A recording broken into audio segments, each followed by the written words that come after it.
예레미야가 여호와께서 자기를 보내사 예언하게 하신 도벳에서 돌아와 여호와의 집들에 서서 모든 백성에게 말하되, 만군의 여호와 이스라엘의 하나님께서 이와 같이 말씀하시되, 보라, 내가 이 성읍에 대하여 선언한 모든 재앙을 이 성읍과 그 모든 촌락에 내리리니 이는 그들의 목을 곧게 하여 내 말을 듣지 아니함이라 하시니라.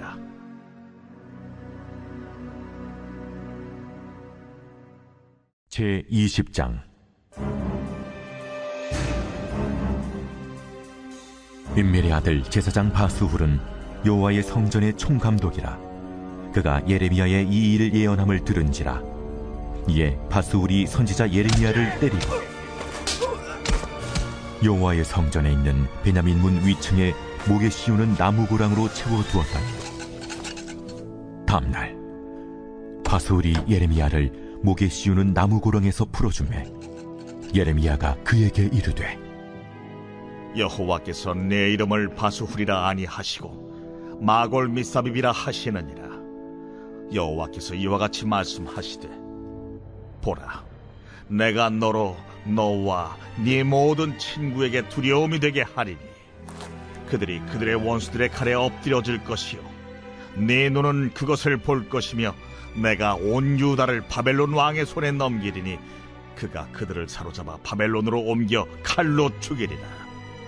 내가 또 이 성읍의 모든 부와 그 모든 소득과 그 모든 귀중품과 유다 왕들의 모든 보물을 그 원수의 손에 넘기리니 그들이 그것을 탈취하여 바벨론으로 가져가리라. 바스후라, 너와 네 집에 사는 모든 사람이 포로되어 옮겨지리니 내가 바벨론에 이르러 거기서 죽어 거기 묻힐 것이라. 너와 너의 거짓 예언을 들은 내 모든 친구도 그와 같으리라 하셨느니라.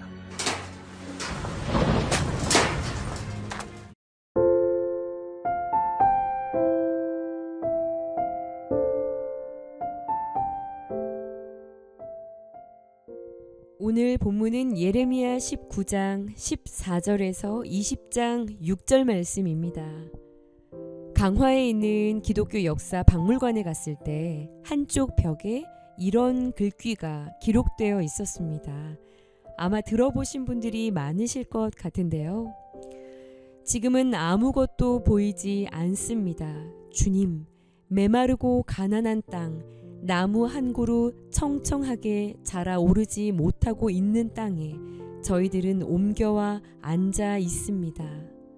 언더우드 선교사의 기도문으로 잘못 알려져 있는 이 글은요, 정연희 씨의 양화진이라는 소설에 등장하는 장문입니다. 작가적인 상상에 의해서 쓰여진 글인데요. 초기 선교사들이 조선 땅에 들어왔을 때요, 마주했을 어려움을 이렇게 상상한 이 부분이 굉장히 공감이 되더라고요. 보이는 것은 고집스럽게 얼룩진 어둠뿐입니다. 어둠과 가난과 인습에 묶여있는 조선 사람뿐입니다. 그들은 왜 묶여있는지도 모르고 묶여있는 것이 고통이라는 것도 모르고 있습니다.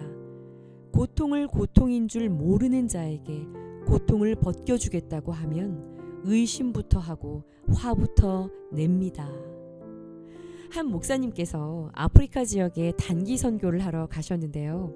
말씀 집회를 마치시고 그 지역을 순회하시는데요.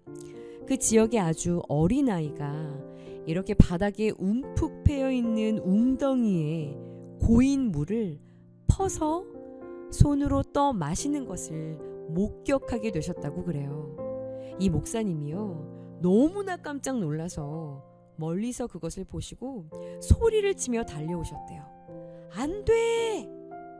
그리고 달려가서 이 아이에게 이 물은 절대 마시면 안 되는 물이야. 위험해. 큰일 나. 눈을 크게 뜨고요, 큰 소리로 아이를 보며 막 말을 하고 있는데요. 말하던 중에 이 목사님이 아이의 표정을 보고 너무나 놀라셨다고 합니다. 이 목사님이 안 된다고 흥분해서 이야기를 하고 있는 모습을요, 그저 신기하다는 듯이 이 아저씨가 왜 이러지? 의아한 표정으로 자기를 쳐다보더라는 거예요. 그때서야 깨달음이 오셨다고 합니다. 이 아이는요, 이 흙탕물을요, 오늘 아침에도 마셨고, 어제도 마셨고, 그제도 마셨고, 매일같이 마시고, 지금까지 마시며 살아가고 있었는데, 늘 마셨던 물인데 호들갑을 떨며 안 된다고 마시지 못하게 하는 이 아저씨가 이상한 아저씨로 비춰졌던 것이죠. 깨끗한 물을 맛본 적이 없으니요, 무엇이 잘못되었는지를 알 수가 없었던 것입니다.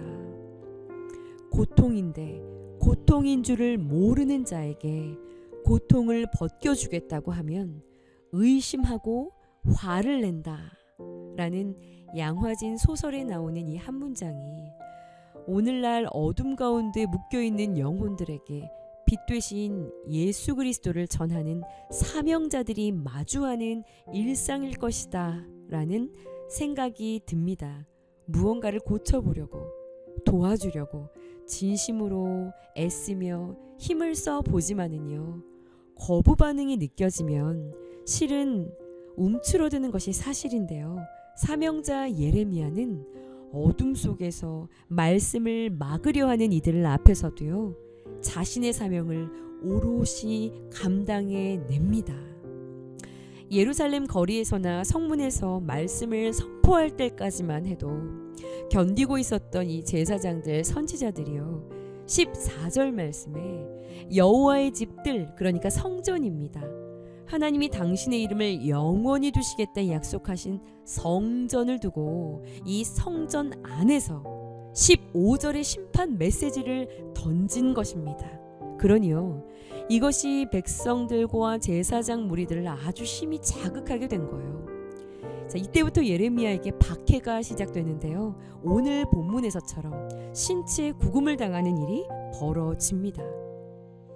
자, 그것의 앞장을 선 자가요, 20장 1절 말씀에 나오는 성전의 총감독 바스훌이라는 사람이었어요. 자, 그는요, 1절에 보시면 임멜의 아들이었다라고 하는데요, 임멜이 누군가 찾아보았더니요, 다윗과 솔로몬 시대 때 조직되었던 24반차 제사장 계열 중에 16차 반차에 뽑힌 사람이더라고요. 한마디로 명문가 후손의 고위직이었다는 거예요. 혈통으로 보나 가문으로 보나 지위와 권세로 보나 무엇 하나 빠지지 않는 대단한 사람이었다는 거예요. 자, 이 대단한 성전의 총책임자가, 자, 그가 하나님의 말씀을 듣자 어떻게 하나요? 2절에 하나님의 말씀을 담은 예레미야를 때리고 목에 씌우는 나무고랑에 채워서 감금시켜 버립니다. 까마득히 높은 자리에 있는 그런 자인데 영적으로는요, 심히 캄캄하고 어두워서요, 무지무지했다는 거예요. 어떻게 이럴 수가 있을까? 이럴 수가 있다라는 것입니다. 누구나 알아주는 자리에 서 있는데요, 하나님 앞에 서 있는 자가 아닐 수 있다는 겁니다. 성전의 전체 총괄을 하는 자인데요, 보이지도 않고 들리지도 않고 깨닫지도 못하는 자였다라는 것이죠. 영적으로 어둠 가운데 있는 자들의 특징입니다. 진리에 대해 항상 부정적이고요, 파괴적인 반응을 하고 화를 내는 것들이요. 그러니 말씀을 듣고 회개해도 부족한데 말씀을 묶어두고 듣기 싫은 말씀을 가둬버리는 이러한 행동들을 서슴지 않고 거리낌 없이 자행하고 있는 것이죠. 그런데요, 놀라운 건 이런 바스훌에게 계속해서 심판의 메시지를 전하는 예레미야의 태도입니다. 예레미야는요, 이 말씀을 듣지 않는 너와 너의 가정에 어떠한 재앙이 따르게 될지 서슴지 않고 계속해서 전합니다. 바스후라, 너와 너의 집에 사는 모든 사람이 포로가 되어 옮겨지리니 내가 바벨론에 이르러 거기에서 죽어 그곳에서 묻히게 될 것이다. 여러분, 우리도 크신 하나님만을 주목하는 예레미야의 이 거룩한 시선이 회복되어지기를 소원합니다. 이 시선이 있어야 끝까지 나에게 허락하신 그 사명을 감당할 수 있는 힘이 주어지는 줄 믿습니다. 억울한 상황 속에 온갖 어려움이 계속되어도 여전히 사명을 감당했던 예레미야와 같이요, 사람을 의지하지 말고 오직 하나님 바라보며 사명을 향해 한 걸음 한 걸음을 걸어가는 귀한 저와 여러분들의 하루가 되어지기를 간절히 축복합니다.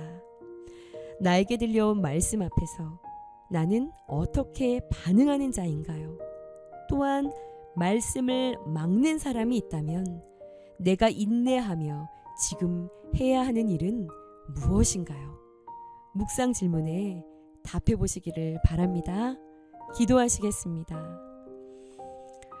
종교적으로 참 큰 위치에 있던 자였지만 하나님 보시기엔 참으로 초라한, 눈 어둡고 귀 먹은 자였던 바스훌의 모습이 나의 모습은 아닌지 말씀 앞에 내 모습을 점검합니다. 너희는 세상의 빛이라 하시며 어둠을 향해 빛을 선포하는 예레미야의 사명을 우리에게도 주셨는데 주신 빛을, 생명을 잃어가고 있지는 않은지 돌아봅니다. 주여, 우리를 깨우치시고 말씀 앞에 반응하는 하루가 되게 하여 주옵소서. 예수님의 이름으로 간절히 기도드렸사옵나이다. 아멘.